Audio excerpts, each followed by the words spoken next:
You may know his face and recognize his big bare arms helping control courtroom chaos in Roane County. But for court security officer Melvin Page, those volatile outbursts pale in comparison to his earlier life. The first time I ever heard it, it just astounded me.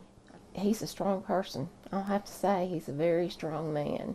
Rewind the clock 42 years, and you find the place that forged Melvin Page into the tough survivor he is today.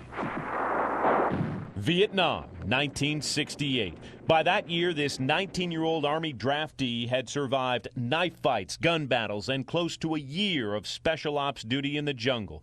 Page served under the umbrella of the 27th Wolfhounds. Back then, that was an outfit everybody dreaded to get. They were one of the most fighting units in Vietnam. I'm talking maybe 100 men per week we'd lose. But one January day was bloodier than most. The mission started with orders to find enemy troops. It ended with Melvin Page in a body bag.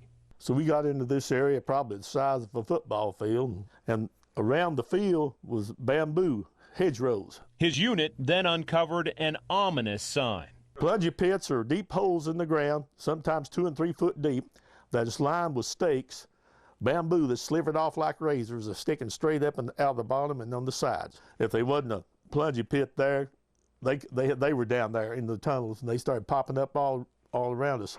We had walked into an ambush. They opened up on us, and my men started falling something fierce. And they had estimated, of course, I found this out years later, that they were over 1,000 NVA soldiers. And you got 43 And we got 43 guys. They had us tripoded.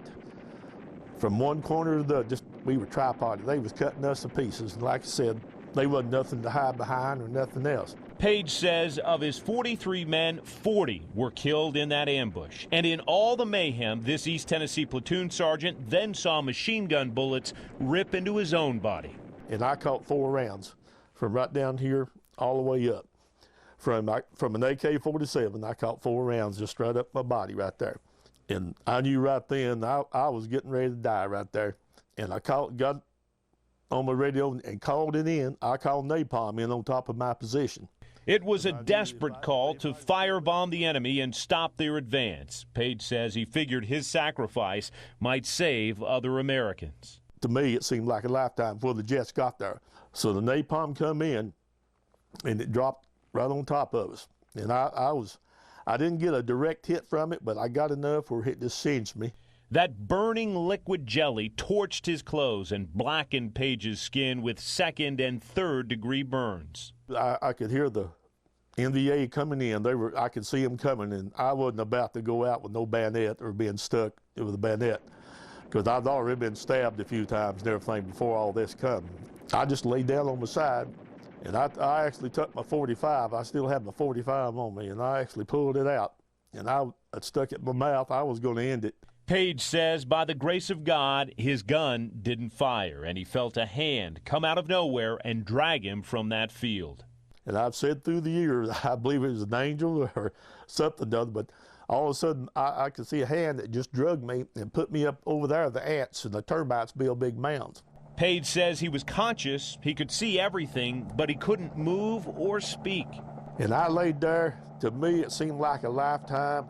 But in time, he spotted American reinforcements pushing back enemy troops, treating the wounded and caring for the dead.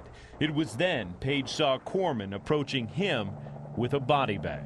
It spread it out and went and picked me up under the arm. Of course, my skin was popping and cracking and everything else from being burnt so bad, and put me inside that body bag. And I just said to myself, Lord, don't let them zip that bag up on me. Please don't let them zip this bag up. Somehow, Melvin Page willed his right hand to move, just a twitch. I can still see their faces to this day, and of course the language they used, they couldn't believe I was alive. Doctors told him he should have died, would probably die soon, and that he'd never walk again. It was a nightmare for years. You can ask her. It was a nightmare for years. Now on the verge of his 63rd birthday, Page overcame drug and alcohol demons. He spent 30 years walking a daily 11-mile mail route He did lose count of all those surgeries at number 43, but his ongoing recovery hasn't stopped him from working. A proud husband, he is also the father of 4 boys. Melvin Page, Vietnam veteran and one tough survivor.